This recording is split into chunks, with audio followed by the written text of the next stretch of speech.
sungainya ini kok kayaknya perlu dinormalisasi ya. Udah mau musim hujan gini.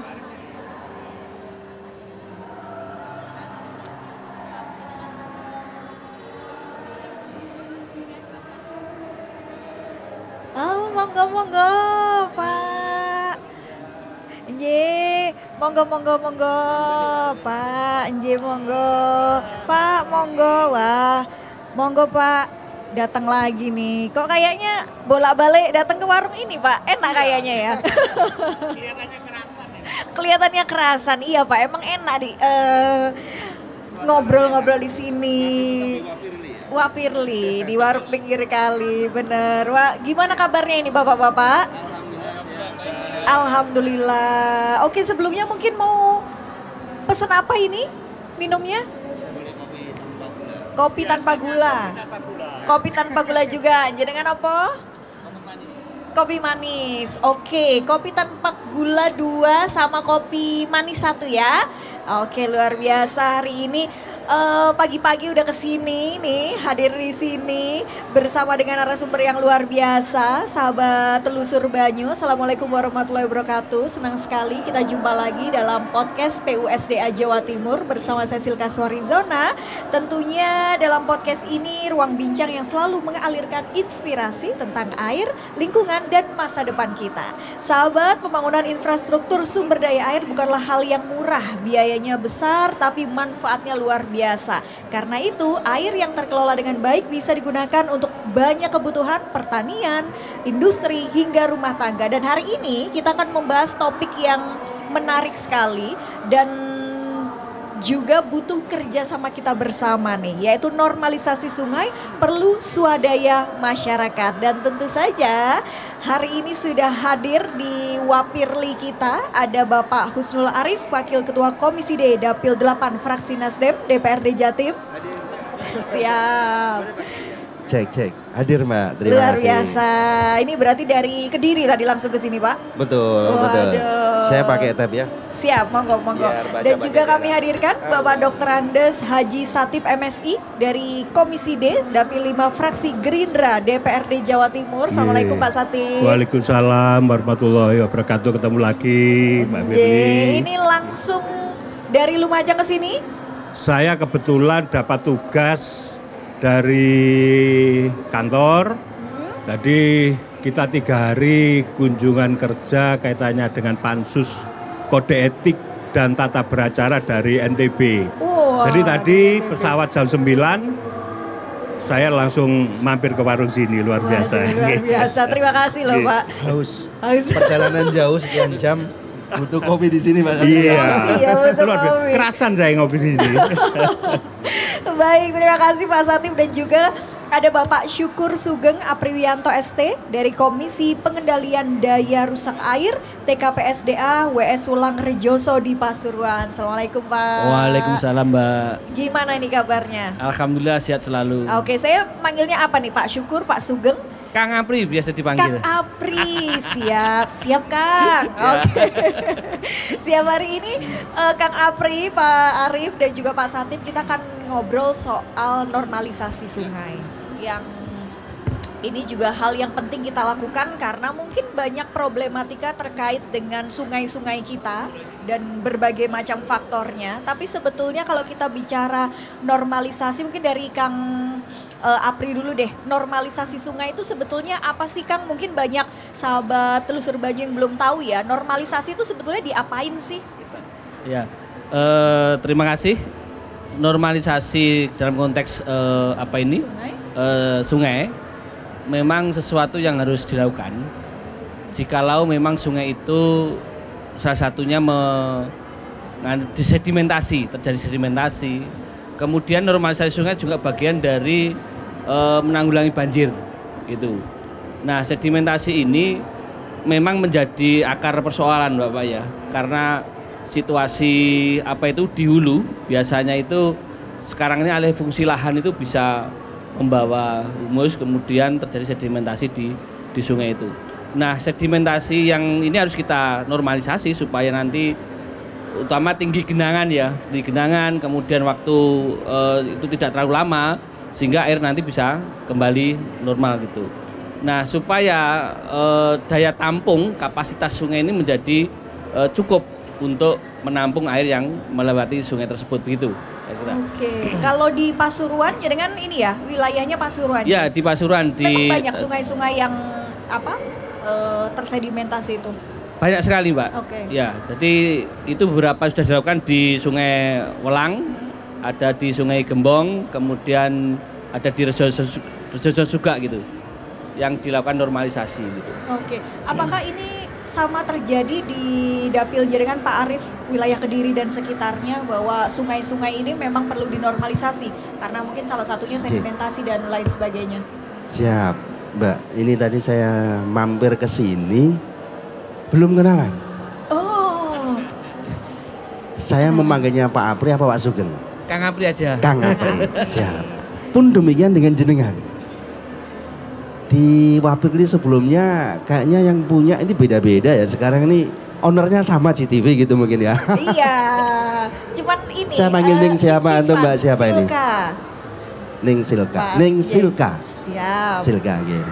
Kang Apri sama Ning Silka. Baik, normalisasi saya pikir ini hampir pasti menjadi sebuah keharusan, keniscayaan untuk wilayah sungai yang ada di Jawa Timur, baik wilayah sungai yang menjadi ranahnya pusat BBWS, kemudian yang provinsi maupun kabupaten kota, bahwa proses yang selama ini terjadi ada banyak hal yang membuat sungai ini perlu dinormalisasi. Tadi sudah disampaikan Kang Apri, adanya pendangkalan, kemudian dari hulu sampai ke bawah ini sampai ke hilir ada proses yang kemudian mengakibatkan terjadinya pendangkalan, endapan, baik itu lumpur, pasir, kerikil dan seterusnya. Banyak problem yang menyebabkan itu. Di antaranya adalah alih fungsi lahan. Di antaranya adalah ngapunten, kita bicara kurang aware-nya saudara-saudara kita, sebagian kecil lah, saya pikir sebagian kecil, nggak semuanya, yang sehingga menyebabkan sungai ini perlu dilakukan normalisasi. Pun demikian di dapil kami ada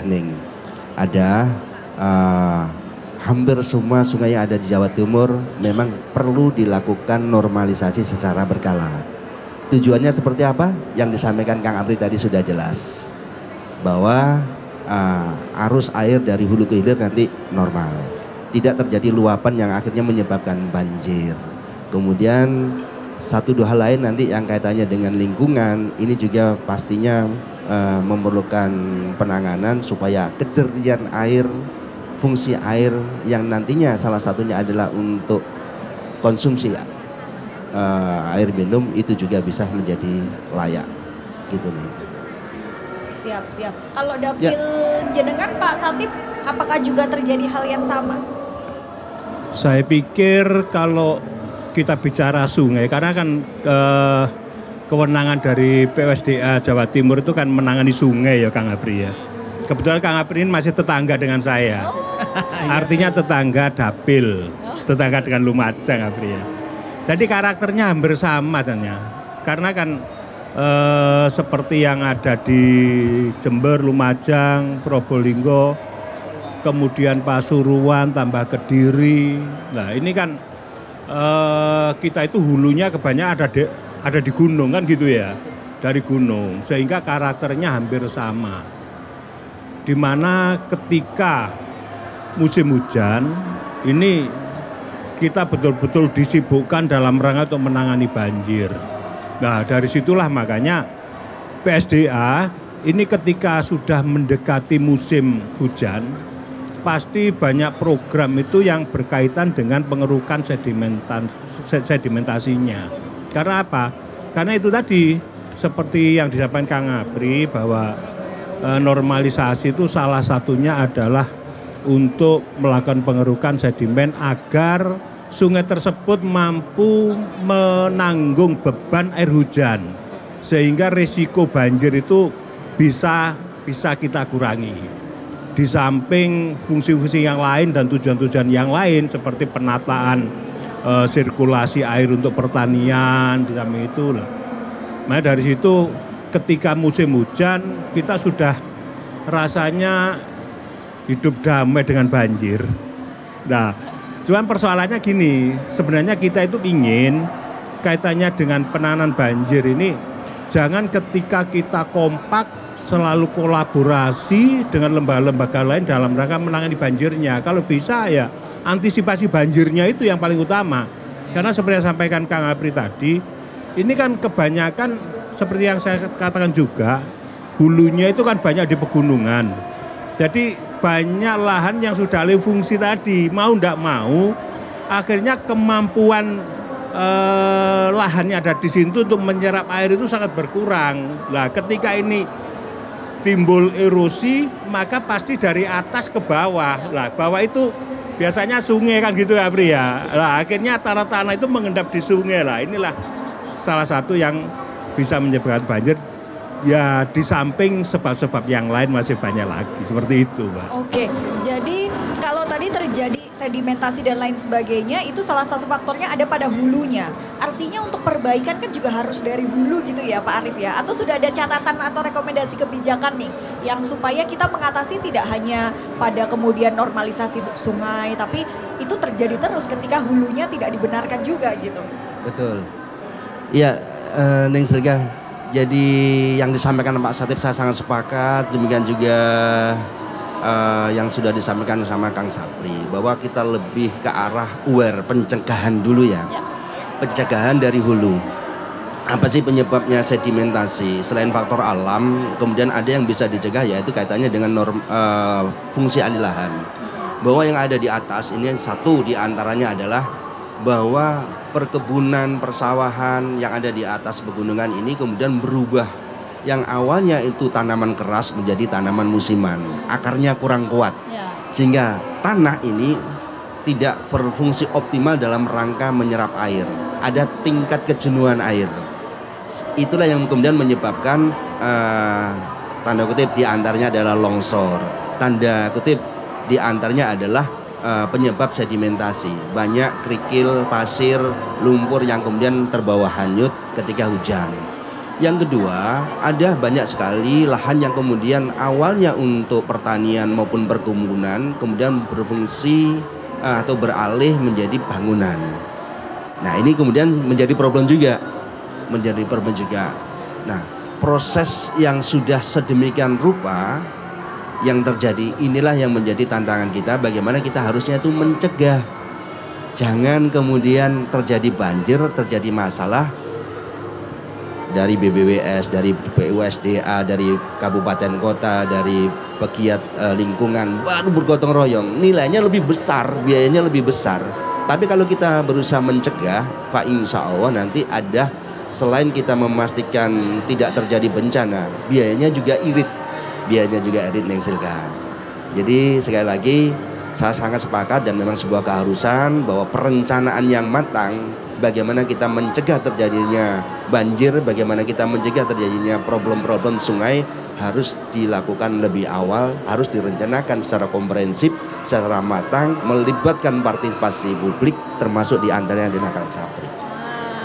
Oke. Nah, kalau kita bicara kopinya datang. Yang tanpa gula? Lumayan cepat juga kopinya. Siap. Ini memang warnanya harus biru Pak Satip. Bagus ya. Yang normal. Soalnya BUSDA nih Pak Satip. Sudah sama dengan warna baju kita. Kurang gelap dikit Pak. Iya. Oke. Baik. Nah, kalau terkait dengan normalisasi Pak Kang Apri, ini yang kita katakan sebagai normalisasi itu yang tadi pengerukan sedimentasi itu saja, atau seperti misalnya pembersihan dari sampah-sampah itu juga masuk dalam kategori normalisasi sungai, atau juga mungkin misalnya ada bangunan-bangunan di sempadan sungai itu juga masuk dalam kategori normalisasi kah? Sebenarnya problem sampah di sungai itu sebenarnya akibat dari sebuah perilaku masyarakat terutama di desa tepi sungai. Itu makanya kemarin kita rapat di komisi itu pengendalian daya rusak air itu saya mengusulkan agar PUSDA itu punya pemetaan desa tepi sungai. Dan apakah desa tepi sungai itu sudah melakukan pengelolaan sampahnya dengan baik dan benar.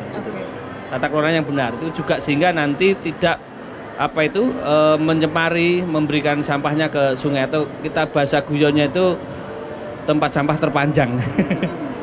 Nah, terkait dengan sampah memang ada menjadi problem ya, itu juga bagian dari normalisasi yang kita lakukan karena jenisnya banyak akhirnya tidak sedimentasi, termasuk tanaman yang hijau itu yang berada di sungai itu, enceng gondok itu juga bagian dari salah satu problem yang dihadapi di wilayah sungai tersebut itu. Nah, ini harus kita bersihkan juga supaya nanti daya tampung kapasitas sungai itu bisa lebih baik begitu. Jadi itu yang bisa dilakukan ya. Artinya kan ini tidak hanya mungkin dari segi kebijakan saja, tapi masyarakat juga ikut berbondong-bondong kalau kaitannya tadi normalisasi dengan sampah, otomatis dengan masyarakat tidak buang sampah sembarangan. Ya, betul. Atau mungkin misalnya melihat sampah di sungai bisa dipungut dan lain sebagainya gitu. Sebenarnya ya Pak. enceng gondok ini bisa difungsikan Mbak untuk pupuk sebenarnya gitu, bisa untuk kerajinan juga begitu. Kerajinan banyak. Tapi karena volumenya besar dan mungkin belum ada kolaboratif dalam melakukan hal itu, sehingga ini menjadi problem, jadi masalah begitu enceng gondok ini. Oke, enceng gondok itu kan juga merusak ekosistem ya Pak kalau jumlahnya terlalu banyak. Ya, akhirnya kan menutupi sungai, akhirnya ada oksigen di sungai itu tidak banyak. Akhirnya perikanan tidak bisa tumbuh gitu. Ini juga mungkin edukasi untuk masyarakat atau sahabat telusur baju juga. Kadang kan kita kalau melihat ijo-ijo, setiap yang ijo-ijo kelihatannya bagus saja gitu ya. Padahal ini juga merusak ekosistem. Dan kalau berlebih begitu, nutup semuanya itu Pak ya. Oke. Itu tadi terkait dengan normalisasi sungai. Dan kalau pengalaman Kang Apri sendiri, setiap melakukan normalisasi sungai, biayanya besar nggak sih, Kang? Nah, ini kadang-kadang mungkin Bapak DPR kita ini ya Pak Kriati yang lebih memahami. Yang jelas kalau normalisasi itu kalau bisa ya kurang lebih dalam jarak 5 kilo lah, begitu normalisasi itu. Dan itu membutuhkan dana M kan gitu. Tapi kadang-kadang ada beberapa dana mungkin ya sekitar 1/4-nya M itu dilakukan, akhirnya apa?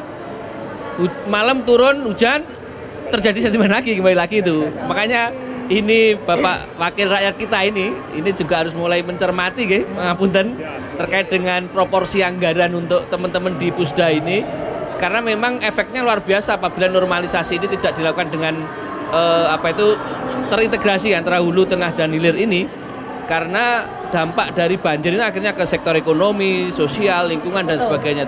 Normalisasi ini kan salah satunya itu. Memang problemnya ada di penganggaran biasanya kita itu. Nah, memang benar ruang partisipasi itu harus memang dibuka.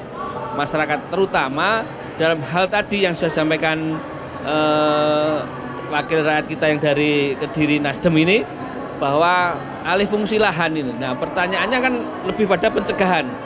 Problemnya siapa yang menegakkan pencegahan ini, yang berani masa gitu? Karena di sana itu kenapa kok dari tanaman keras beralih ke pangan misalnya gitu? Ya karena kebutuhan. Jadi antara ekonomi dan ekologi ini sudah tidak berseimbang gitu ya. Akhirnya yang sudah terjadi tidak berseiringan, tidak berseiringan. Seharusnya ekonomi dan ekologi itu berjalan seimbang begitu, sehingga tidak ada yang rusak begitu. Tapi ya itulah, ini tanggung jawab kita bersama saya kira. Makanya wakil rakyat kita ini kan sering mendapatkan istilahnya masukan-masukan Pak, itu seperti itu, sehingga nanti kita bisa menyelamatkan sungai kita itu. Nah, mumpung kita ketemu ini Pak, kita butuh catatan-catatan, mungkin nanti bisa dibawa beliau berdua ke rapat-rapat begitu ya, supaya dibuat kebijakan. Nah, Pak Kang Apri, tadi kan disampaikan bahwa sekali normalisasi itu besar anggarannya, bisa hitungan miliar. Itu satu kali normalisasi ya. Kalau di Pasuruan sendiri, berapa banyak kita kira-kira saja? Mungkin itu juga akan tidak kita generalisir, tapi setidaknya mungkin itu juga terjadi di daerah-daerah lainnya. Kalau di Pasuruan saja berapa yang titik-titik urgent untuk dinormalisasi? Ya sekitar kemarin itu memang butuh pemetaan Mbak ya. Jadi pemetaan di tepi desa sungai itu dalam kaitannya dengan sampah. Yang kedua terkait dengan titik-titik yang memang itu sedimentasinya tinggi, sehingga bisa terukur. Oh, di hulu ini ada sekian sedimentasi, di titik A misalnya gitu, itu berapa kilo misalnya itu, berapa luas. Nah itu bisa dihitung proses penganggarannya itu. Makanya kalau kita melakukan sebuah normalisasi, minimal ya itu tadi kalau bisa per titik itu 5 kilo, kurang lebihnya segitu ya. Kurang lebih berapa titik Pak kalau di Pasuruan atau yang Bapak tangani? Ya kan ada das Welang, ada das apa itu Gembong. Itu kurang lebih ada 4 sampai 5 itu. Nah, itu kalau kita kalikan jumlah kabupaten kota kita kan otomatis besar ya, Bapak-bapak ya. Tapi Mbak, sebenarnya saya tidak lebih banyak di itu ya, karena itu kan teknis kan, normalisasi itu di dinas teknik. Kalau saya ini kan berasalnya dari satu LSM NGO saya. Makanya saya lebih menekankan sungai itu membuka ruang partisipasi publik masyarakat sekitar itu untuk lebih bisa terlibat begitu, sehingga nanti kita bisa berbagi tanggung jawab mana yang pemerintah dan mana yang masyarakat begitu. Nah itu. Oke, Pak Arief, kalau keterlibatan masyarakat sendiri, partisipasi terhadap ini ya pengelolaan sungai, kemudian lingkungan, kalau di Dapil Jenengan gimana karakter masyarakatnya?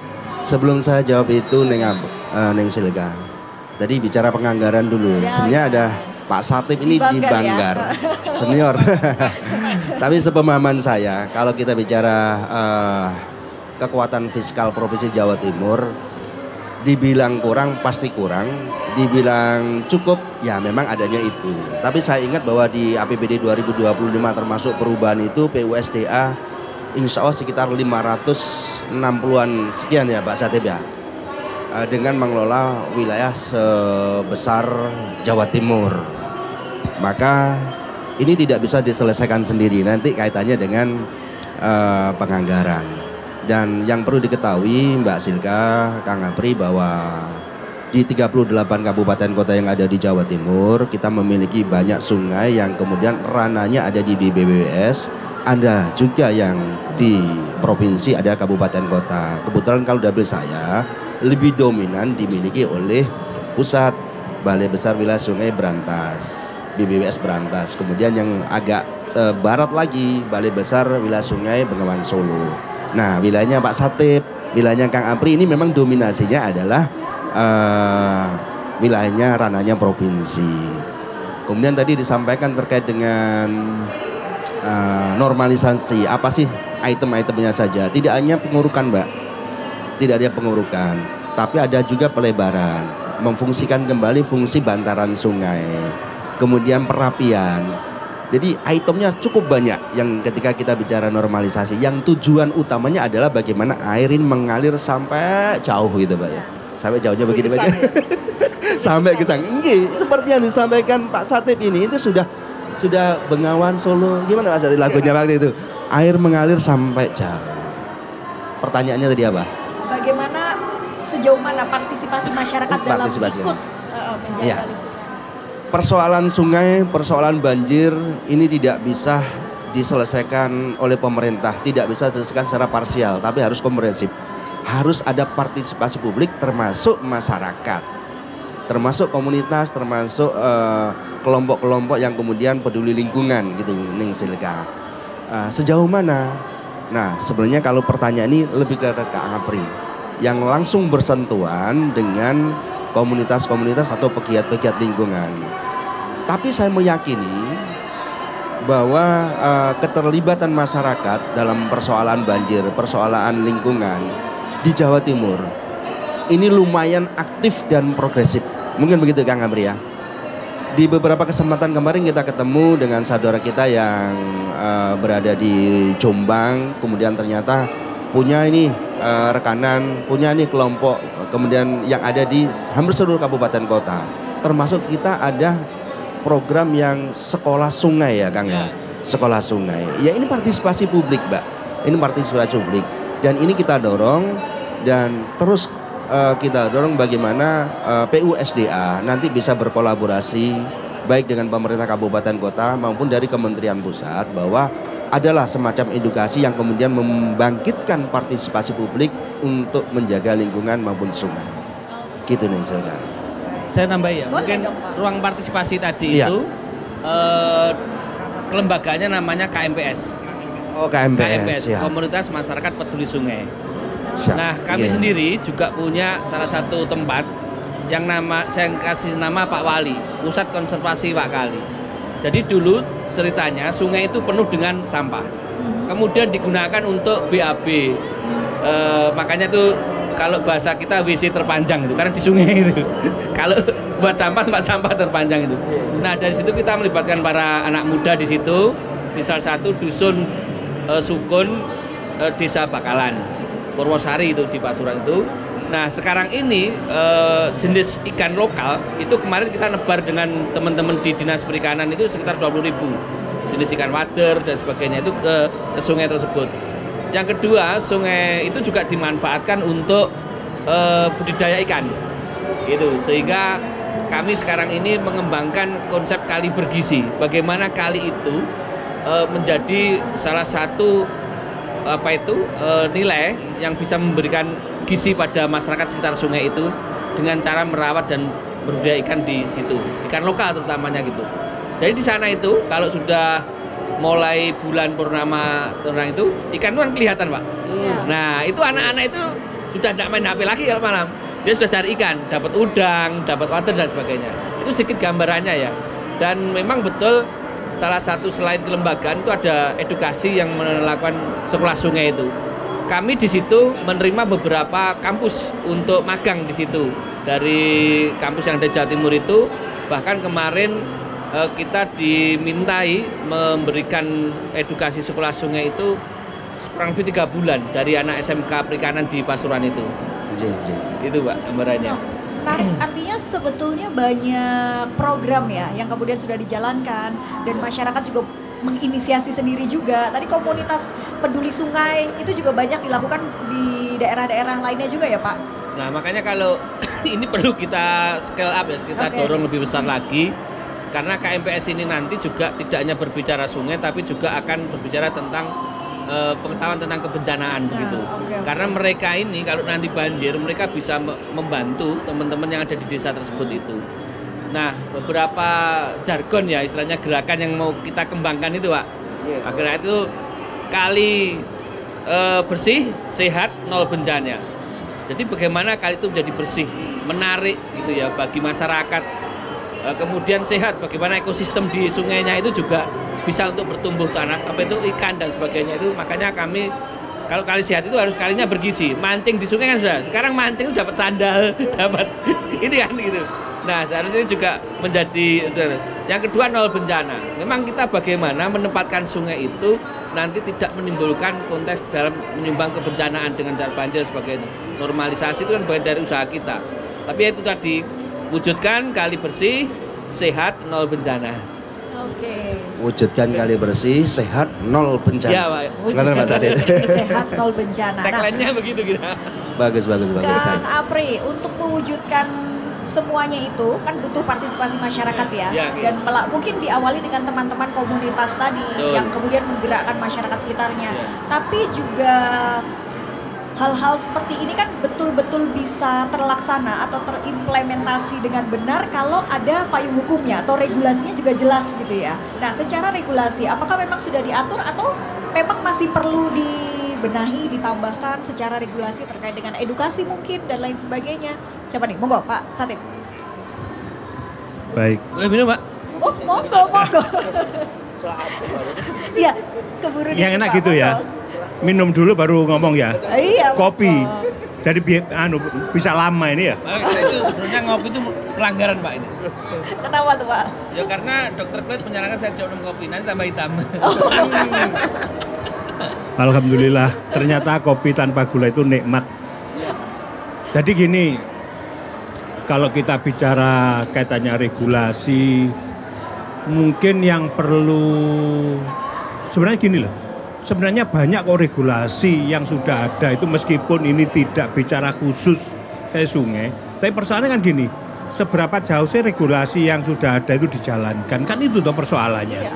Nah sekarang contohnya gini Mbak, saya akan bicara dari partisipasi masyarakat, kemudian kaitannya anggaran. Tadi Pak Arif sudah menyampaikan katanya anggaran dipandang cukup ya cukup, dipandang kurang ya kurang. Kan gitu ya?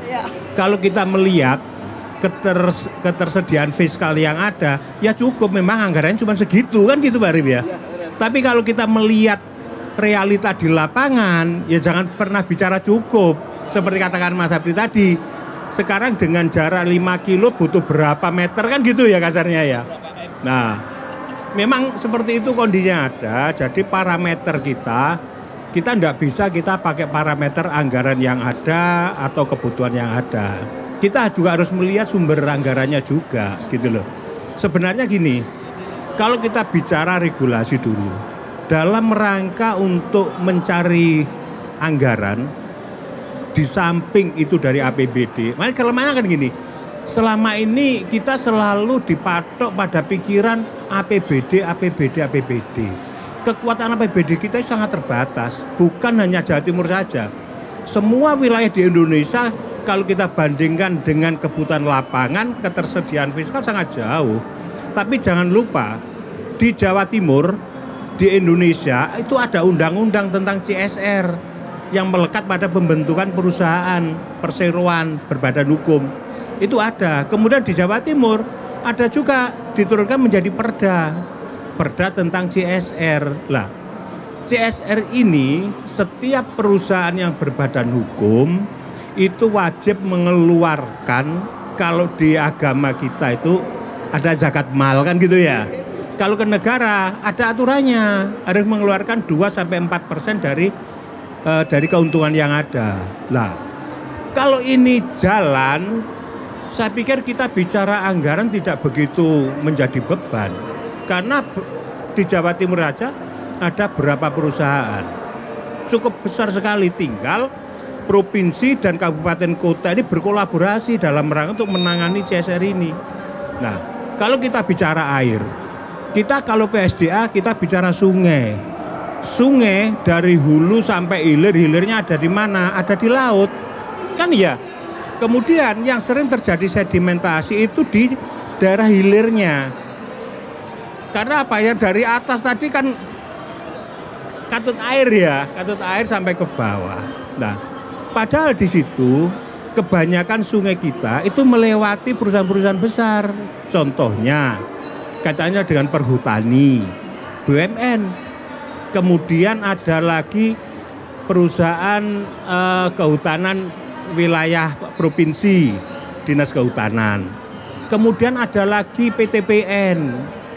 Ini cukup besar lah. Sekarang pertanyaannya gini, apakah perusahaan-perusahaan tersebut sudah pernah kita ajak untuk peduli terhadap sungai? Ini kan pertanyaannya, gitu loh. Sebentar Pak. Mohon maaf, potong. Kalau di kita di Pasuruan itu sudah ada salah satu perusahaan yang ikut normalisasi juga. Ya, gitu. Oke lah. Dan pertanyaannya kan gini, apakah itu semuanya? Apakah itu sudah sesuai dengan regulasi? Sudah. Kan pertanyaannya itu.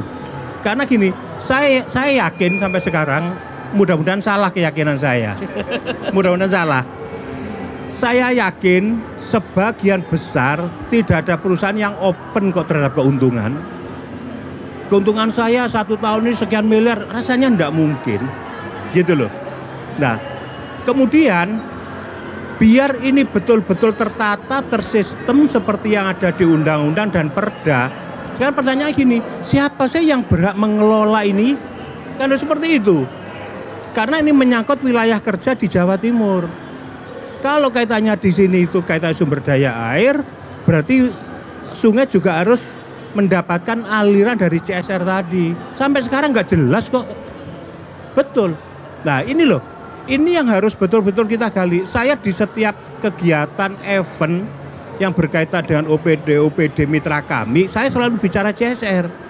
Karena CSR kita sebenarnya besar tapi tidak pernah kelihatan. Contoh aja yang paling mudah. Di dapil saya di Jember, itu ada perusahaan besar. Perusahaan PMA. Ketika kita desak kaitannya pembangunan jalan, ini kita bicara jalan dulu contoh ya. Jalan provinsi, ini hancur jalannya dilewati kendaraan besar-besar. Yang tonasenya harusnya, yang Jawa Timur bebannya itu kemampuan maksimal 20 ton, tapi dimuati yang lewat itu 40-60 ton. Kan tidak kuat jalannya, rusak berat. Kemudian kita di sini mengharapkan APBD. Ya sangat jauh dari soalnya pikiran kita pikiran utopis gitu loh, jauh dari mimpi lah. Makanya dari situ ini kebetulan Komisi D yang bisa nuntaskan waktu itu. Alhamdulillah setelah terjadi demo-demo masyarakat menutup jalan, kita turun ke sana bersama Pemkab kita carikan solusi, bahkan kita tawari perusahaan tersebut kalau keberatan mengeluarkan CSR, bikin skema KPBU, kerjasama perusahaan dan badan usaha dan pemerintah. Ternyata enggak mau, dia milih mengeluarkan CSR-nya. CSR-nya keluarkan, di situ bunyinya miliaran karena membangun jalan dengan beton itu di atas 5 miliar. Belum yang lain-lain lah. Artinya apa? Ini salah satu sampel yang saya tarik. Kalau perusahaan bisa seperti ini bukan hanya Bina Marga saja. Pengairan juga bisa. Lah, ini yang harus kita tangani. Kemudian kita bicara keterlibatan masyarakat. Memang seperti apa yang disampaikan Pak Ari tadi betul. Ketika kita ingin menyelesaikan persoalan, kita tidak bisa hanya mengandalkan pemerintah. Kita tidak bisa hanya mengandalkan masyarakat. Ini harus ada kolaborasi. Semua elemen ini punya tanggung jawab yang sama. Pemerintah punya tanggung jawab pasti. Masyarakat pasti. Jangan lupa, swasta juga punya tanggung jawab di sini. Jangan ditinggal ini gitu loh. Nah, kalau ini sudah berkolaborasi, insya Allah yang namanya berat akan menjadi ringan. Nah, dari situ makanya apa yang sampaikan Kang Apri tadi, banyak persoalan kaitannya dengan sungai kita. Karena apa? Kita selalu sibuk ketika terjadi turun hujan. Karena apa? Panennya panen banjir. Sampai ada guyonan gini, Indonesia sekarang musimnya jadi 3 bukan 2. Kalau dulu itu musim kemarau sama musim hujan, sekarang ketambahan musim banjir. Nah, ini yang ndak enak gitu loh. Saya kasihan Kang Apri yang selama ini pemerhati sungai. Wah, saya sudah peduli kayak gini tapi ternyata bolak-balik banjir kan gitu ya. Lah dari sini kemudian kaitannya dengan sempadan. Ini juga menyebabkan banjir juga. Karena sudah banyak sungai-sungai kita di pinggirnya itu banyak bangunan-bangunan permanen. Padahal kita sudah ada perda tentang sempadan. Bagaimana penegakannya? Kan gitu juga atau ini? Gitu loh. Lah, kita harus ingat, kalau undang-undang penegakannya siapa? APH. Kalau perda siapa? Ya Satpol PP. Lah, sekarang seperti apa? Jalan pun enggak, kan gitu loh. Nah, saya bicara seperti ini karena fungsi kita hanya 3. Satu fungsi budgeting, kemudian fungsi legislasi, ketika kontrol pengawasan. Memang tugas saya harus ngomong seperti ini kan gitu ya. Kalau yang melaksanakan eksekutif. Lah, kalau ini kita bisa match antara dinas, antara eksekutif dengan legislatif, kita sama-sama untuk kepentingan masyarakat Jawa Timur kok. Kan gitu. Nah, bagaimana ini bisa kita dorong regulasi-regulasi yang ada. Ini kita tinggal nge-push saja gitu loh.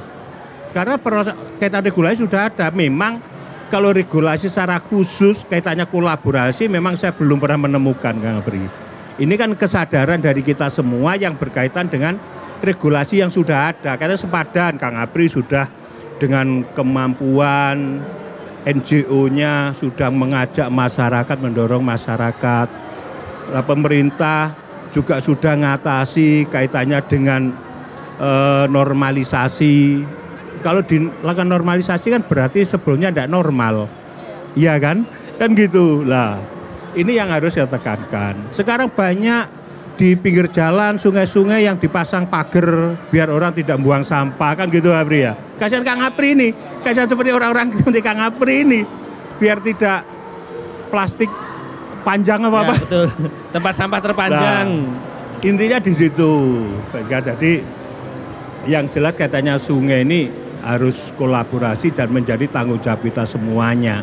Tinggal kita nge-push-nya seperti apa kan gitu. Nah itu Pak yang kita tunggu, ke-push-nya itu. Ini kalau nge-push ini kan tugasnya legislatif ya. Menambahkan Mbak Ning Silga, menambahkan sama Pak Satip. Kalau kita bicara perda terkait dengan tata kelola sungai, itu ada, kita sudah punya perda 18 tahun 2016. Kemudian disusul oleh Pergub terkait dengan kebijakan pengelolaan sumber daya air, itu Pergub nomor 1 tahun 2024. Problemnya adalah sampun terjawab sama Pak Satip. Penegakannya di mana? Jadi karena Perda ini adalah Satpol PP diantaranya, maka kita perlu dukungan partisipasi publik. Bagaimana sama-sama kita menyampaikan, bagaimana kita sama-sama mengawasi, memelihara sungai, air yang ada di Provinsi Jawa Timur. Ketika kita melihat ada problem, misalkan ini ada perusahaan yang kemudian mencemarkan sungai, ya tolong dikomunikasikan, tolong disampaikan kepada pemerintah setempat yang nantinya akan kita sampai ke provinsi. Loh Pak, provinsi ini kan sudah ada Satpol PP. Provinsi ini kan juga harus melakukan penganggaran untuk penegakan peraturan daerah. Balik lagi nanti keterbatasan kemampuan fiskal, keterbatasan SDM, kita mengelola di 38 kota kabupaten. Maka peran atau partisipasi publik, peran masyarakat untuk saling mengisi, saling melengkapi, termasuk menjaga ini penting, termasuk kontrol pun juga penting. Itulah yang kemudian nanti harapannya bisa segera ini terkonfirmasi ke pemerintah daerah setempat supaya ada tidak lanjut semakin cepat. Gitu nih, silakan. Mungkin saya nambahkan dikit. Iya, monggo. Baik. Kaitannya dengan partisipasi masyarakat. Karena bagaimanapun juga yang punya tugas utama itu adalah pemerintah. Ini selalu saya sampaikan ke OPD mitra kerja kita di Komisi D. Biar masyarakat itu ikut terlibat dalam sebuah proses pembangunan dan kepedulian terhadap lingkungan. Kalau kita bicara air, ketika ada proyek-proyek dari pemerintah yang kaitannya normalisasi atau pembangunan apa namanya berkaitan dengan sungai, tolong lakukan konsultasi publik. Jadi artinya apa? Sebelum misalkan gini, dinas itu kan setiap tahun itu kan menentukan titik-titik yang mau dikerjakan. Nah, ketika di situ ada titik-titik yang mau dikerjakan, sebelum masuk pada proses perencanaan, itu lakukan konsultasi publik. Masyarakat yang kelewatan pembangunan ini diundang tokoh-tokohnya, dikasih tahu di situ bahwa akan dibangun berupa ini. Lah, karena di sini lebih duluan masyarakat yang nempati daripada pejabat di PUSDA-nya, ini saya pikir menjadi jalan yang terbaik apabila masyarakat tersebut kita undang. Kira-kira masukan apa yang bisa diberikan terhadap perencanaan yang akan kita lakukan, sehingga betul-betul di sini masyarakat bisa ikut merasa memiliki. Salah satunya dorongan seperti itu, Kang Abri.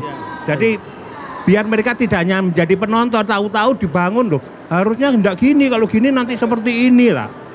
Nah nanti kaitannya dengan teknis ya biar dinas yang menuangkan kan, juga masyarakat yang penting kan ada masukan seperti itu. Betul, Mbak. Memang kami mengalami ya ketika melakukan normalisasi itu, alat berat itu diprotes warga itu. Karena jalannya rusak dan sebagainya itu. Ini memang problem ya ketika kita mau memberikan solusi, tapi kalau tidak ada komunikasi awal dan sebagainya itu bisa terjadi hal-hal semacam itu. Makanya ini satu hal penting adalah sebelum normalisasi itu titiknya ditentukan, kemudian melakukan bahasa konsultasi publik itu ya, itu memang harus dilakukan supaya masyarakat nanti juga mendukung begitu. Karena yang kedua sepadan tadi yang sebenarnya memang betul itu kadang-kadang sebenarnya untuk operasi dan pemeliharaan kan dan sepadan ini. Akhirnya teman-teman ini kesulitan ketika normalisasi sebenarnya itu. Nah ini problem-problem yang memang harus teridentifikasi, inventarisir, kemudian itu tadi teman-teman di Pusda ini nanti bisa menemukan desa tipe sungai ini memang harus terpetakan ya, sehingga nanti ada gerakan KMPS masyarakat peduli sungai itu akan lebih terkelola lebih baik begitu.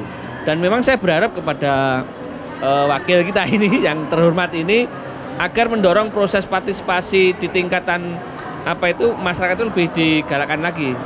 Apalagi ini punya dapil. Nah, harapan kami di masing-masing Pak Safik, Mas Idris itu ada KMPS yang didorong oleh legislatif gitu, sehingga tidak diperspektifkan KMPS itu harus eksekutif yang mendorong gitu. Tapi teman-teman legislatif karena mereka ini juga wakil-wakil kita, makanya saya ingin supaya banyaklah teman-teman komunitas yang peduli sungai itu, dan itu tidak tercetus dari seperti kami pegiat, enggak. Kami pengen wakil rakyat ini juga menjadi pegiat sungai.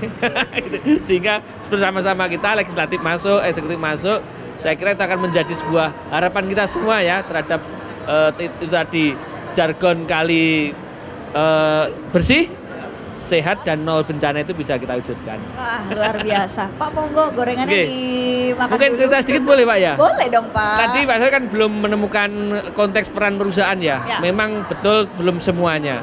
Tapi kami sudah memetakan di mana sungai itu ada perusahaan-perusahaannya itu. Memang di Pasuruan pernah ya ada berita kali busa itu yang tercemar oleh salah satu perusahaan itu. Akhirnya seperti busa itu Mbak kalinya Pak. Jauh apa itu banyak sekali busa itu. Nah, itu problem sebenarnya itu. Nah, makanya kami yang berada di Pak Wali, Pusat Konservasi Wak Kali ini telah melibatkan perusahaan. Dan alhamdulillah dia mendukung baik untuk pendampingan, kemudian untuk bantuan infrastruktur, sekolah sungai dan sebagainya itu mereka terlibat Pak. Dan ini sudah umurnya sudah 4 tahun, 5 tahun sehingga ya alhamdulillah tempat kami itu menjadi salah satu rujukan untuk belajar tentang kualitas air, pengukuran, kemudian ikan dan sebagainya itu, termasuk kita sudah mulai merancang penyusunan kurikulum sekolah sungai itu untuk anak usia dini gitu. Nah, ini salah satu hal yang mungkin peran kita masyarakat itu terhadap sungai gitu. Oke. Dari tadi cerita Kang Apri juga terkait dengan perusahaan-perusahaan dan lain sebagainya, juga terkait dengan regulasi. Jadi sebetulnya kita itu nggak kekurangan regulasi ya Pak, hanya kemudian implementasinya saja. Betul nih Insya Allah regulasi sudah cukup, ditambah lagi pastinya ada regulasi yang ada di atasnya, undang-undang terkait dengan sungai, terkait dengan sumber daya air dan seterusnya ada. Oke, hanya kemudian implementasinya. Dan gimana Pak cara untuk secara normatif pola partisipatif itu ya memang mungkin secara aturan pun juga sudah ada bagaimana melibatkan masyarakat dalam pengambilan kebijakan, pembuatan kebijakan dan lain sebagainya. Itu memang sudah ada, tapi pada kenyataannya itu hanya normatif saja. Tapi gimana kemudian betul-betul ini bisa diterapkan pola partisipatif itu di masyarakat, entah mungkin dengan audiensi di tingkat legislatif atau juga mungkin di eksekutif tadi, bagaimana kemudian ketika ada program. Nah, ini kan kayaknya sulit banget gitu loh Pak dilakukan, entah karena masyarakatnya juga tidak paham atau mungkin juga kurangnya proaktif dari eksekutif atau pemerintah. Jadi gimana harusnya supaya pola partisipatif ini betul-betul terbangun gitu Pak Arief? Iya, tentunya kita harus, ini biasanya kayak orang tua ngomongin anaknya gitu ya. Jadi di antaranya adalah kita menggugah hati masyarakat. Bagaimana masyarakat nanti akhirnya bisa berempati bahwa banjir, bahwa kebersihan sungai, kebersihan air ini adalah tanggung jawab bersama. Ketika kita sentuh bahwa ketika ini banjir, maka impactnya buat panjenengan semua yang ada di lingkungan adalah harus bersih-bersih, ada sapras yang rusak, ada infrastruktur yang rusak, ada barang-barang pribadi yang kemudian ikut menjadi korban banjir dan seterusnya. Kita sentuh bahwa kepedulian ini menjadi sebuah keharusan, karena kalau kita nggak peduli maka dampaknya juga yang merugi kita. Di antaranya begitu. Yang kedua, selain kita sentuh secara emosional atau empati tadi yang saya sampaikan, kita sampaikan juga kaitannya dengan nilai ekonomis, bahwa ketika sungai ini dikelola dengan baik, bisa loh ini dijadikan wisata sungai, bisa loh ini kemudian dijadikan seperti yang disampaikan Pak Apri tadi, ada benih ikan yang ditabur sehingga anak-anak ini bisa bermain sungai gitu kan, bisa mancing di sungai, tidak lagi main gadget yang kemudian hal-hal lain yang mungkin kurang positif. Nah, sentuhan-sentuhan inilah kemudian harapannya bisa menyadarkan masyarakat. Jangan kemudian ayo gotong royong resik-resik sungai tanpa kemudian memberikan impact secara langsung. Nah, ini yang kemudian harus kita gali. Nah, berarti siapa saja yang terlibat? Tidak hanya kita bicara pemerintah daerah atau pemerintah desa atau kelurahan, tapi tokoh masyarakat ini menjadi penting. Wabil khusus kita melibatkan Genset, kita melibatkan Gen Alpha yang notabene sangat-sangat paham terkait dengan digitalisasi, sangat kaya akan inovasi. Ayo, kegiatan-kegiatan ini perlu dipublish di media sosial karena mereka butuh eksistensi. Nah, Melalui sentuhan-sentuhan seperti ini, Neng, harapan kami kepedulian masyarakat terkait dengan partisipasi masyarakat terkait dengan kebersihan ini akan menjadi bertumbuh lah, semakin baik, gitu Neng Silka. Oke, jadi memang pembiasaan membuat pola pikir yang seperti tadi disampaikan Pak Arief ini menjadi penting gitu ya Pak? Betul Neng Silka. Jadi kita menggugah dari hati lah, bahwa ini sungai ini adalah milik kita bersama. Air ini juga menjadi sumber daya yang kemudian harus kita kelola dengan baik, karena ada anak-anak kita, generasi penerus kita juga pasti membutuhkan ini. Ketika kita mengamini bahwa ini perlu kita jaga, maka contoh ya akhirnya tidak membuang sampah sembarangan. Contoh kemudian tidak kemudian merusak bantaran sungai. Contoh kemudian memastikan ada kerja bakti secara berkala atau gotong royong secara berkala. Di antaranya begitu. Oke, jadi pendekatan-pendekatan yang lebih humanis, tadi ada sekolah sungai, kemudian kan juga ada sekolah-sekolah adiwiyata ya. Nah, yang diberikan penghargaan untuk mereka yang punya sumur resapan, biopori dan lain sebagainya itu ya Pak ya. Itu kan sebagai langkah penting juga. Apa sih Pak dalam upaya normalisasi sungai tadi, tema kita, apa yang bisa masyarakat lakukan kalau secara terorganisir kan memang membutuhkan biaya yang besar dan mungkin SDM yang banyak. Tapi kalau masyarakat secara individu ingin membantu, apa yang bisa mereka lakukan, Kang Apri? Ya, memang tadi terkait dengan sekolah sungai, sebenarnya kami ini pingin ada sebuah program ya. Jadi memang selain adiwiyata, tapi adiwiyata tetap di dalamnya ada materi tentang sekolah sungai, terutama sekolah-sekolah yang di tepi sungai itu. Karena dari situlah mereka nanti akan tercerahkan akan bagaimana tahu peran individunya untuk berpartisipasi dalam menjaga sungai itu. Itu sangat penting sekali. Yang kedua, ruang partisipasi ini setelah masyarakat berkembang istilahnya, saya merasakan itu Pak ya. Ternyata ada beberapa peran-peran OPD, organisasi perangkat daerah. Semisal tadi ikan. Kita dulu sulit untuk mendapatkan bibit ikan begitu. Kemana ya kita harus ini? Akhirnya saya ke BBI, Balai Benih Ikan yang ada di Pasuruan itu, kita berkomunikasi, akhirnya memberikan benih ikan itu. Yang kedua, dengan dinas siapa ya kami itu berpartisipasi? Oh ternyata dengan dinas perikanan. Kemarin kita sudah melakukan konservasi lagi ikan di Pak Wali itu.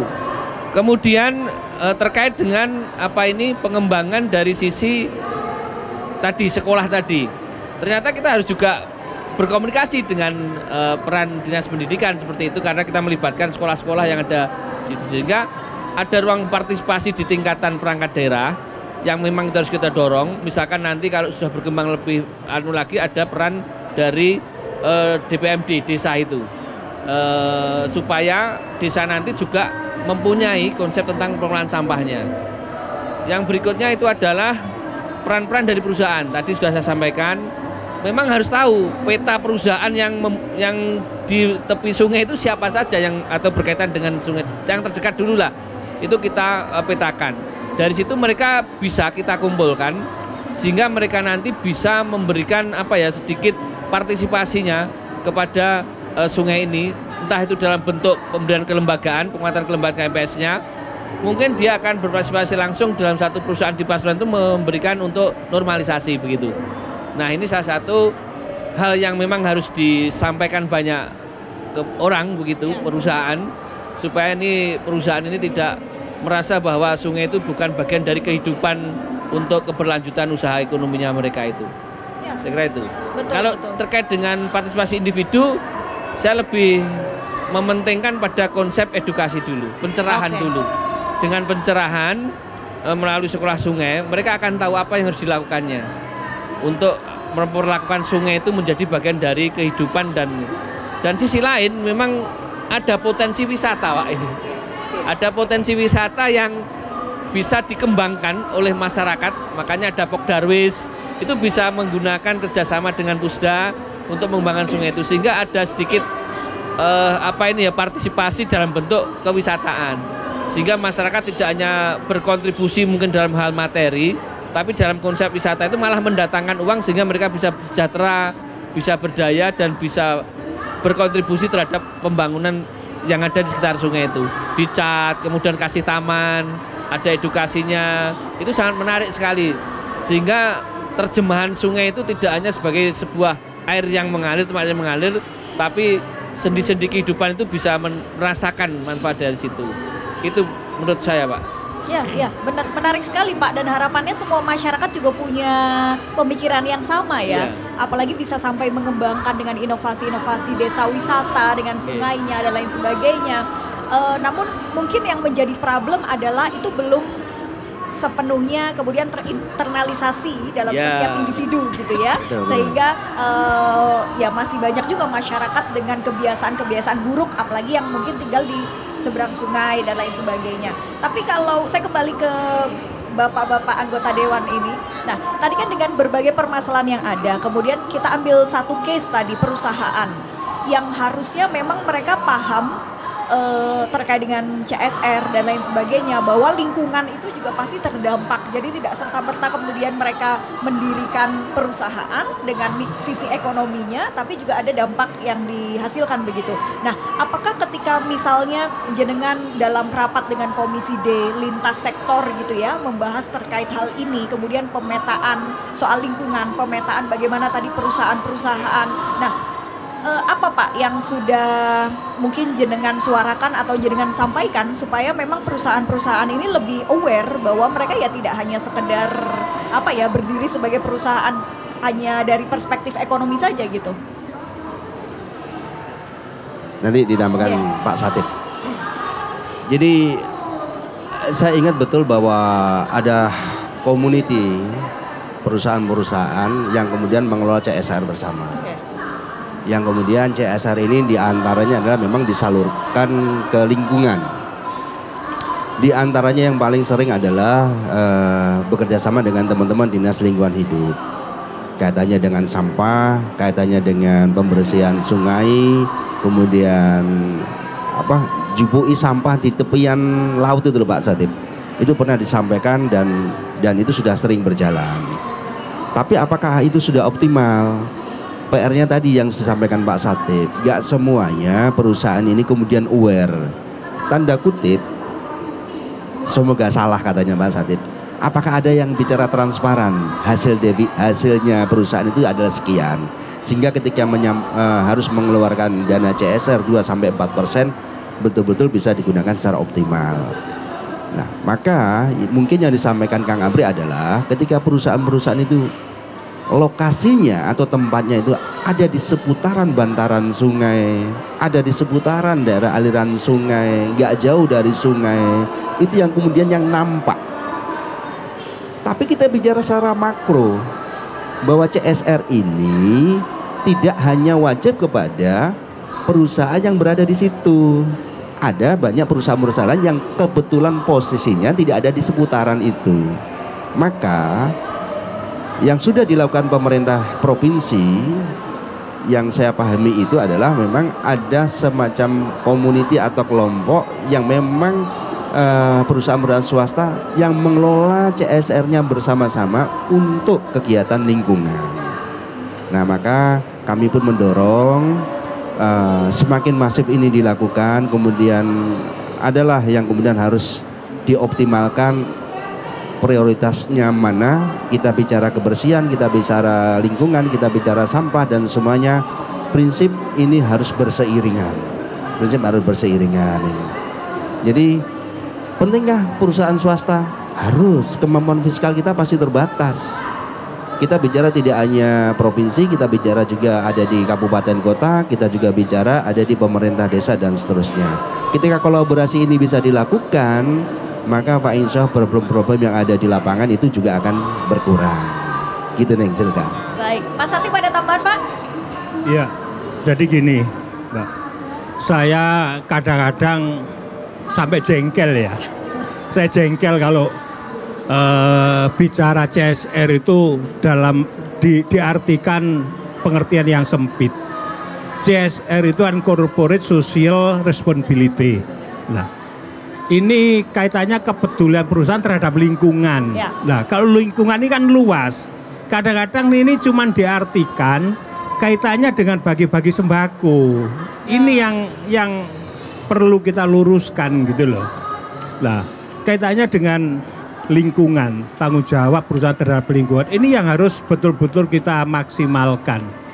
Kalau kita bicara kaitannya dengan menangani normalisasi sungai, kita kembali ke laptop ya. Ini sebenarnya bukan hanya semata-mata menjadi tanggung jawab POSDA saja. Ini juga banyak lembaga-lembaga lain yang harusnya juga ikut terlibat di dalamnya. Makanya kita di Komisi D selalu menyampaikan ke dinas, ayo kita laksanakan yang namanya sinergitas. Artinya apa? Lembaga-lembaga atau OPD-OPD lain yang ada kaitannya dengan sungai kita libatkan. Kita ajak bertemu, berkumpul dalam satu ruangan, termasuk di sini NGO juga. Kita minta pendapatnya, ya apa sih caranya nangani persoalan kaitan sungai. Yang biasanya banjir jangan sampai terjadi banjir kan gitu ya.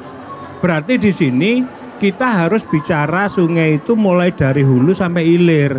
Sekarang pertanyaan gini, di hulu ini ada apa saja sih? Misalkan di situ di hulu itu ada perhutani, perusahaan. Lah, kan BUMN. Saya pikir kalau kita bicara perusahaan yang BUMN, BUMD sebenarnya tidak harus sulit sebenarnya. Gitu loh. Nah ini kita undang dalam satu pertemuan. Kita periode yang lalu pernah melakukan hal semacam itu. Ini yang sekarang belum ya. Insya Allah tahun depan kita laksanakan itu. Karena kebetulan banyak waktu kita ya, Mbak Arif ya, Pak Waka ya. Harus diadakan itu waktunya, ya. penting ini. Ya. Ini sangat penting. Jadi sebenarnya kaitannya dengan sungai. Ini juga banyak forum yang terlibat. Kan ada juga forum apa namanya itu juga ada beberapa lembaga-lembaga. Tapi ketika saya tanya sejauh mana sih selama ini dalam pertemuan yang dibahas, ternyata bukan pengambil policy yang hadir, jajaran staf. Sehingga ketika kita bicara di situ kemudian ya akhirnya sekedar omon-omon gitu loh, tidak bisa tidak lanjut. Tapi kalau yang hadir itu yang pengambil policy, kebijakan, insya Allah ada tindak lanjutnya. Nah, ini menjadi tugas kami yang ada di Komisi D, kita harus bisa mengumpulkan. Karena apa? Tadi disinggung katanya sampah. Berarti kalau kita bicara sampah ada LH. Ada LH kemudian kita juga tanya, apakah kaitannya sampah? Di Jawa Timur sudah ada regulasinya, ada namanya Perda tentang penanganan sampah regional. Itu ada nomor 9 tahun 2022 kemarin. Nah, bagaimana cara mendorong ini? Kalau kita bicara sampah bukan hanya lingkungan hidup saja, tapi juga ada cipta karya, kan gitu. Karena cipta karya di sini juga salah satu penyumbang terjadinya persoalan-persoalan di sungai, menyangkut perumahan pemukiman, kan gitu. Nah, kalau ini lembaga-lembaga kita kumpulkan, termasuk dari perusahaan yang mulai dari hulu sampai hilir, kita ajak ngobrol bareng, ya apa caranya nangani sungai yang ini, step by step. Insya Allah beban masyarakat tidak akan begitu besar lagi, bisa terkurangi bebannya. Kemudian dari teman-teman seperti Kang Apri ini juga akan bebannya agak terkurangi. Kalau gini akhirnya apa? Beban yang diangkat Kang Apri cukup besar karena keterlibatan dari lembaga-lembaga lain sangat kecil sekali. Tapi kalau ini bersama-sama kita lakukan, akhirnya kan menjadi ringan, kan gitu. Nah, ini yang harus kita lakukan. Jadi ketika kita menangani sungai, ya kita tidak bisa hanya di sini SDA, kemudian masyarakat dari swasta sendiri, tidak bisa. Lembaga yang lain juga harus terlibat.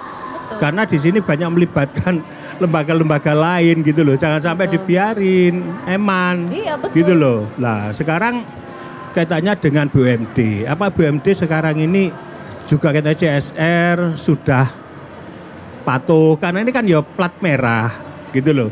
Saya tidak ingin terjadi yang selama ini tidak pernah terdengar CSR, tapi ujung-ujung meletus seperti yang terjadi di Jakarta, BI. Iya kan? Selama ini kan tidak pernah terdengar katanya. Tapi ujung-ujung mendengarnya ketika sudah rame. Nah, ternyata ada. kan akhirnya masyarakat loh, ternyata ada ada CSR ya kan gitu. Ada sendiri tidak tahu. Ini eman gitu loh. Biar lembaga-lembaga yang lain ikut terlibat menuntaskan karena ini menjadi tanggung jawab kita semuanya. Tidak bisa ini kalau banjir urusannya SDA saja, tidak bisa. Banyak pihak yang harus terlibat. Contohnya sangat mudah sekali dan di depan kita ketika banjir kan banyak yang terlibat di situ. Urusan jalan, Bina Marga, BPBD, terus kemudian Dinas Kehutanan, macam-macam lah. Lah, jangan sampai kita itu berkolaborasi, berkoordinasi dalam rangka mengatasi masalah. Sedapat mungkin kita berkolaborasi, berkoordinasi dalam rangka antisipasi terhadap masalah seperti itu. Berarti jangan nunggu tahun depan, Pak. Tahun ini mungkin bisa segera diagendakan. Ya karena kerja kita kan terjadwal. Kita jadwal tiap bulan. Ya. Tapi nambahkan saja, saya sepakat Pak Satip, ini sepertinya harus kita dorong BMD kita ini CSR-nya untuk lebih memprioritaskan dan mengutamakan kaitannya dengan lingkungan. Mitra kita diantaranya atau BUMD kita diantaranya kan ada Bank Jatim. Tidak ada spesifikasi CSR-nya ini kemudian harus sekian di peduli lingkungan lah. Katanya dengan banjir, katanya dengan sampah. Sepertinya akan menjadi PR kita Neng Silka, Kang Apri, ini akan kita komunikasikan ke rekan-rekan kita, kolega kita di Komisi C. Bagaimana nanti CSR dari BUMD ini harapannya bisa lebih dioptimalkan di hal yang kaitannya dengan lingkungan hidup. Sepakat Pak. Tentu kami masyarakat ini mendukung betul bahwa kaitan dengan lingkungan ini kan kaitan dengan sustainability juga ya, keberlanjutan. Jadi mungkin kalau tadi CSR hanya sekedar bagi sembako dan lain sebagainya, mungkin itu hanya untuk hari ini atau mungkin jangka pendek. Padahal yang kita butuhkan adalah jangka panjang. Betul sekali ini. Dan juga gini Pak Arief, terkait dengan tadi berbagai problem yang ada, kemudian juga dorongan untuk sinergitas antar sektor itu terus dilakukan. Tapi mungkin juga pada kenyataannya masih ada problem.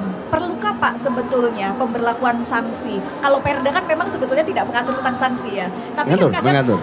Ada juga yang mengatur ya? Oke. Karena kadang masyarakat itu kalau tidak ada sanksinya suka merasa, oh ya sudahlah, gak apa-apa. Nggak disanksi juga. Nah, hal-hal yang seperti ini yang kadang kemudian membuat pola pikir kita atau kebiasaan kita yang kaitannya dengan lingkungan juga buruk gitu kan Pak. Betul. Ini gimana nih Pak? Iya Neng Silika. Jadi kalau kita bicara sanksi, kemudian ini adalah payung hukumnya adalah Perda. Tentunya agak lemah kalau kemudian menyentuhnya ke personal.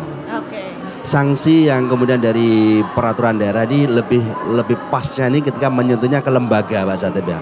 Tapi kalau kita bicara sampah, ini kan bersentuh persen, maka kami lebih mendorong melakukan kegiatan-kegiatan yang sifatnya persuasif. Kalau tadi Kang Apri menyampaikan lebih banyak memberikan edukasi, kami juga mendorong tidak hanya sekedar mengajak, tidak hanya kemudian ajakan, tapi bagaimana kita menyentuh ke aspek kebutuhan pribadi. Contoh, tadi yang di awal saya sampaikan. Ini bapak-bapak, ibu-ibu ini nyaman enggak ketika lingkungan jenengan ini bau sampah? Jenengan tenang enggak ketika nanti terjadi banjir?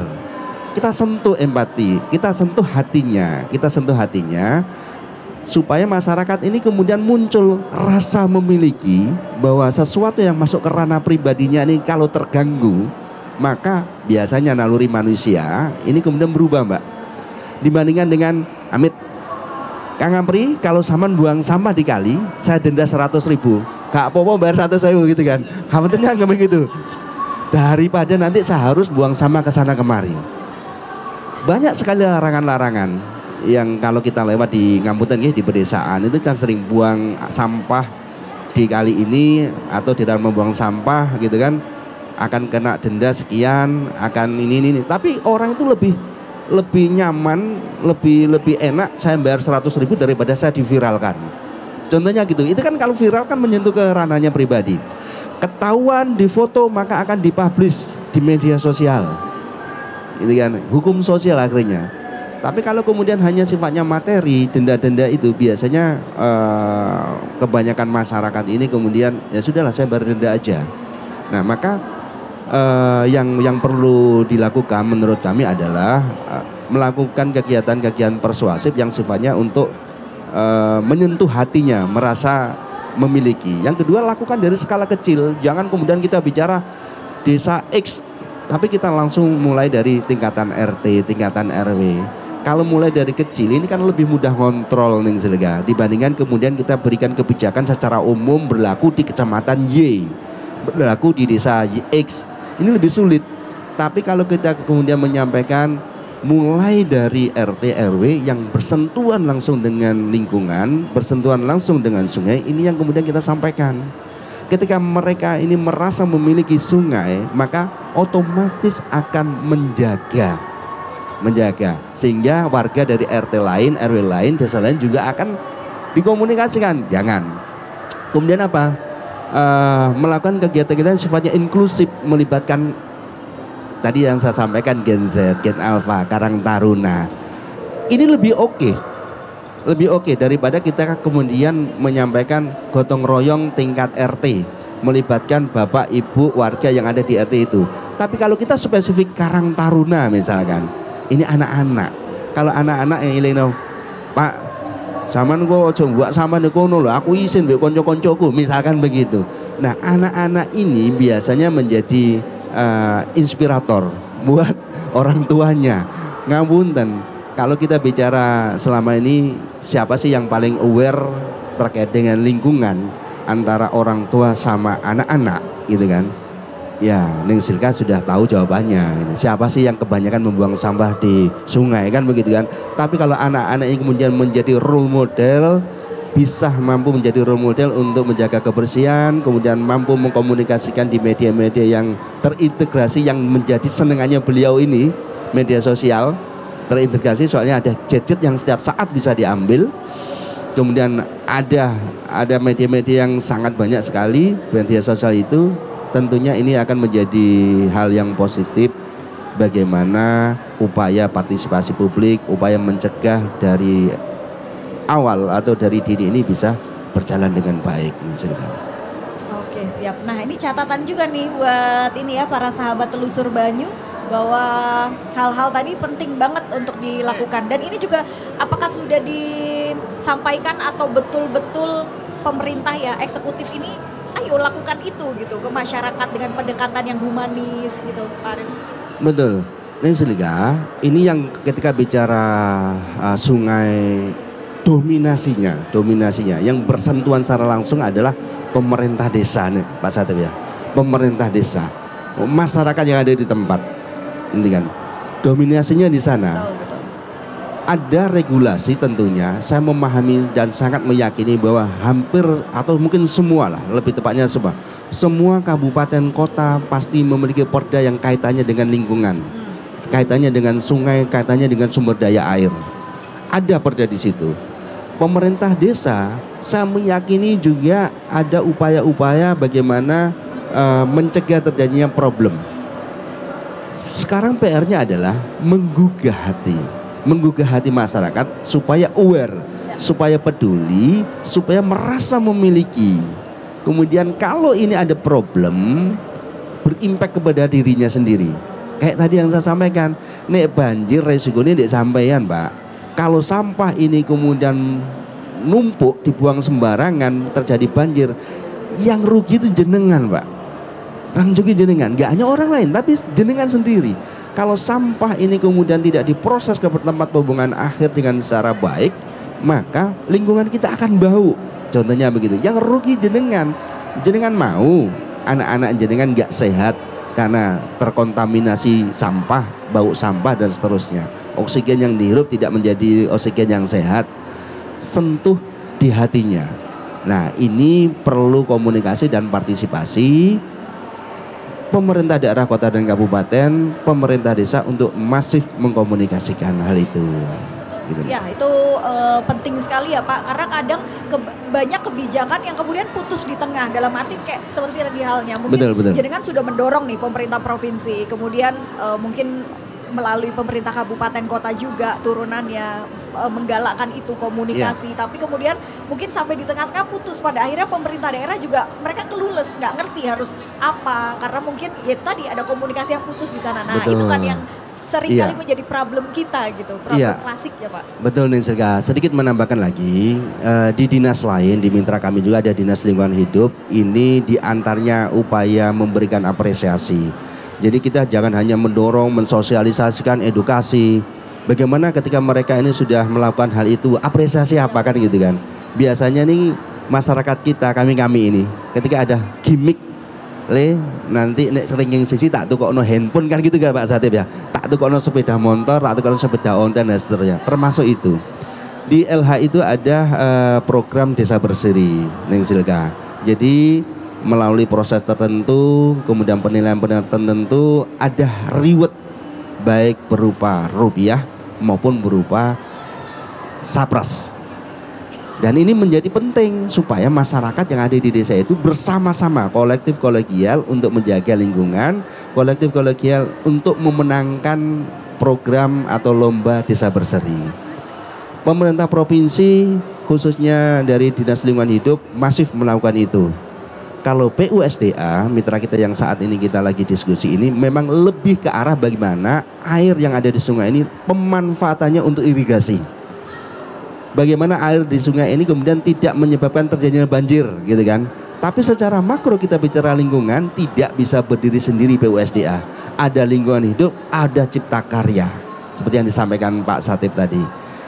Tidak hanya itu, ada pemerintah daerah kabupaten kota, ada pemerintah desa, ada peran masyarakat. Gitu kan. Kami yang ada di provinsi sesuai dengan kewenangan kami, sesuai dengan fungsi kami melakukan pengawasan maupun penganggaran, tentunya kemampuan fiskal yang ada kami dukung 100% sepenuhnya bagaimana kemampuan fiskal ini betul-betul bisa memberikan manfaat sebanyak-banyaknya buat masyarakat. Betul. Gitu Neng Silka. Ya, betul. Setuju Pak, sepakat. Dan juga dengan berbagai dorongan yang sudah dilakukan oleh legislatif kepada eksekutif melalui berbagai mitra kerjanya, juga jenengan-jenengan punya hak untuk meminta pertanggungjawaban. Jadi pastikan Pak mereka betul-betul melakukan itu dengan baik gitu ya. Jadi jangan kemudian hanya kembali di ruang-ruang rapat yang kemudian implementasinya tidak sepenuhnya berjalan optimal.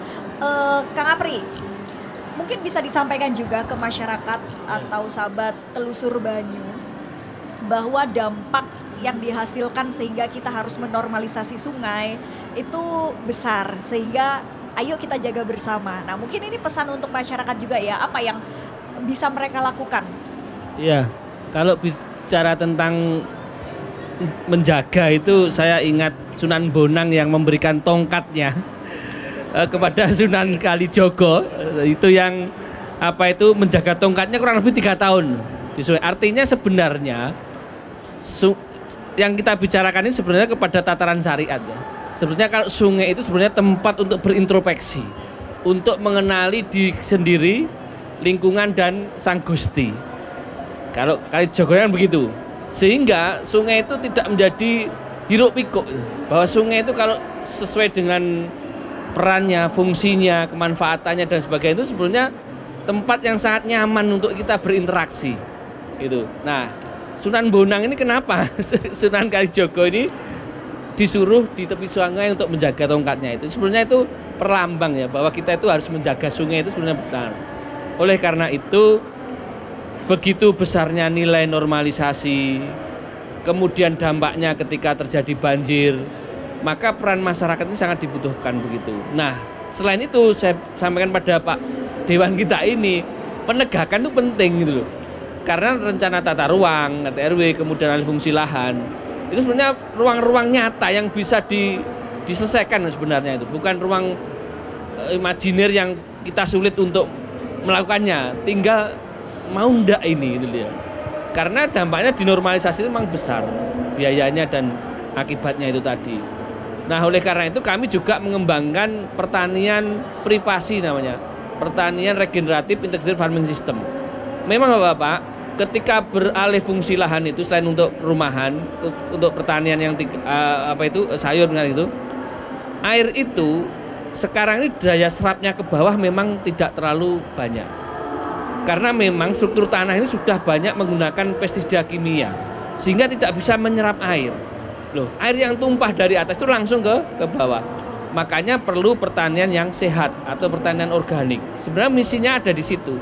Sehingga ketika air hujan itu ke lahan pertanian itu ada yang diserap, tidak membawa humusnya misalkan ke sungai tadi itu. Makanya di upstream, kemudian di middle stream sama di downstream itu memang harus terintegrasi pola penanganannya itu.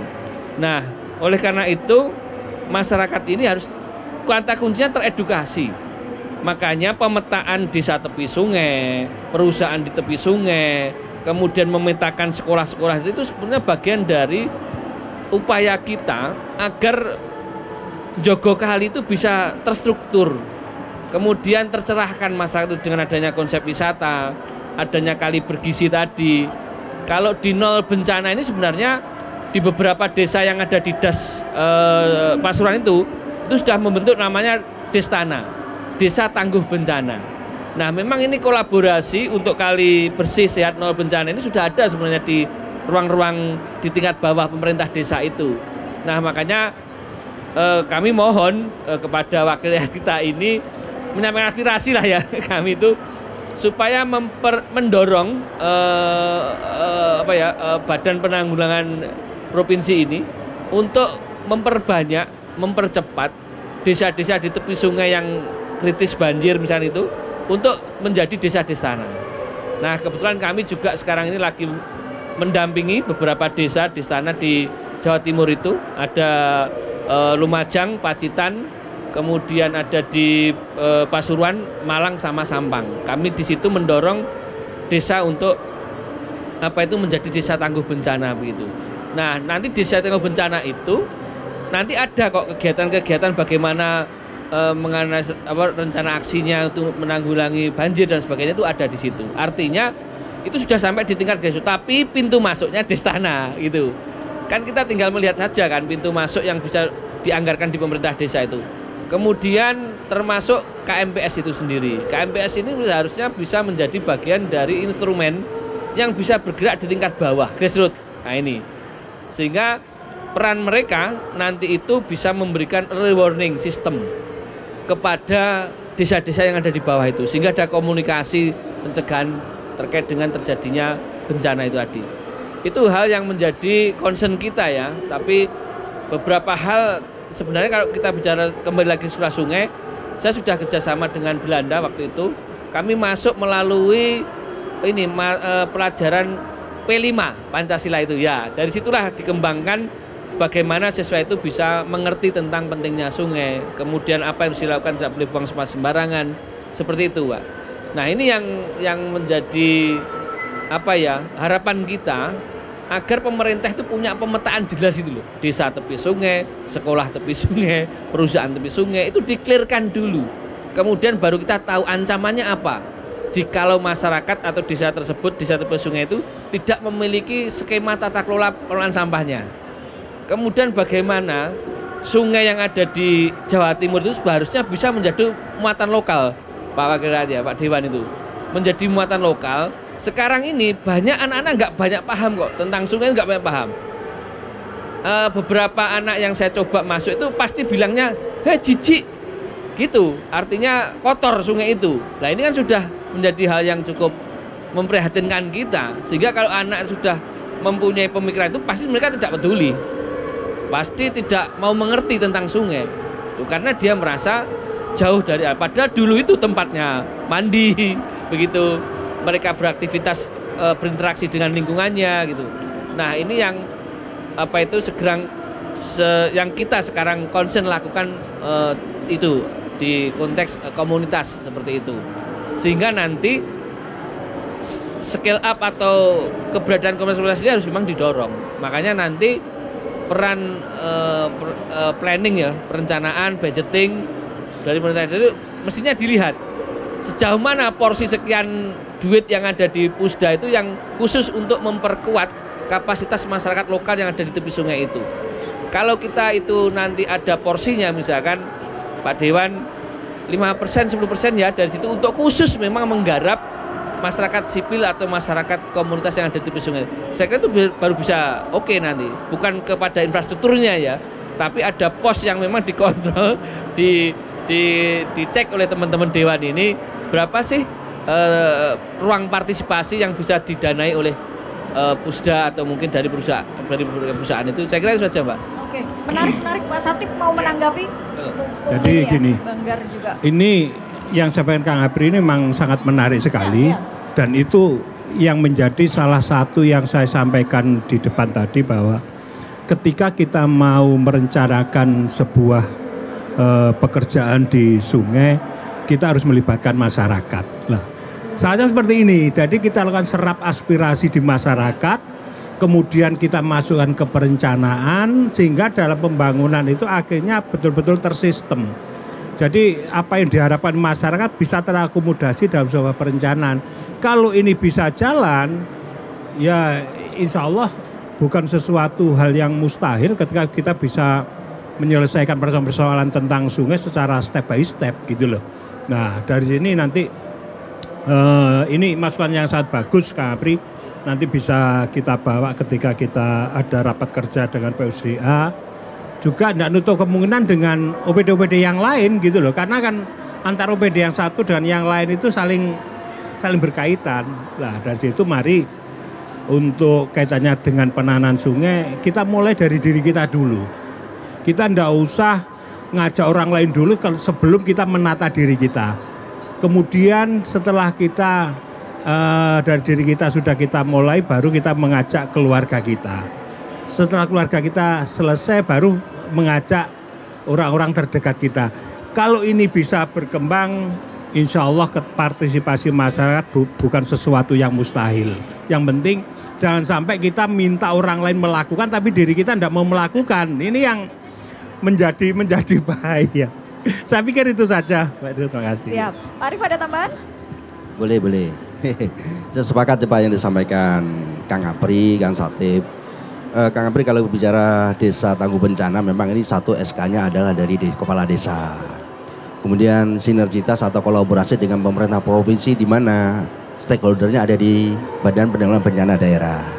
Kami kemudian ketika ditanya tadi, bila mana ada irisan anggaran atau kemampuan fiskal di PUSDA yang beririsan dengan desa tangguh bencana, pembuatan atau mendukung program itu, pasti akan kita dorong.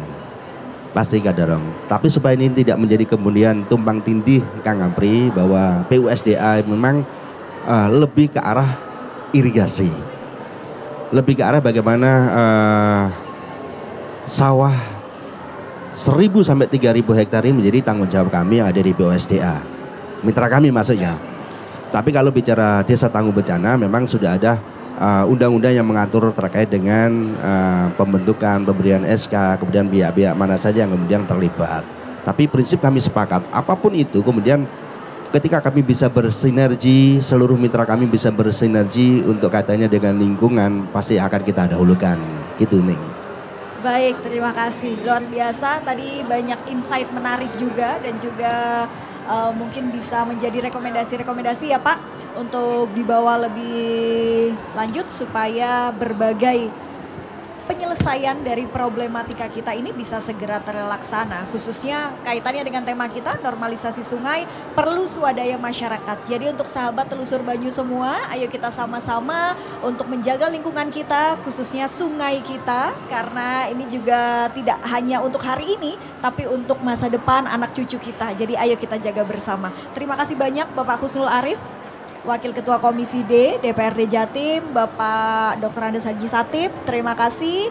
Komisi D juga dari fraksi Gerindra DPRD Jatim, dan Bapak Syukur Sugeng Apriwianto dari Komisi Pengendalian Daya Rusak Air TKP SDA WS Welang Rejoso di Pasuruan sudah mampir ke warung ini. Saya tunggu lain waktu datang lagi ke sini. Kira-kira kita punya tagline bersama tadi bisa nggak ya? Kali Jawa Timur, kali bersih, sehat, nol bencana. Oh ya boleh, bersama-sama, boleh. okay?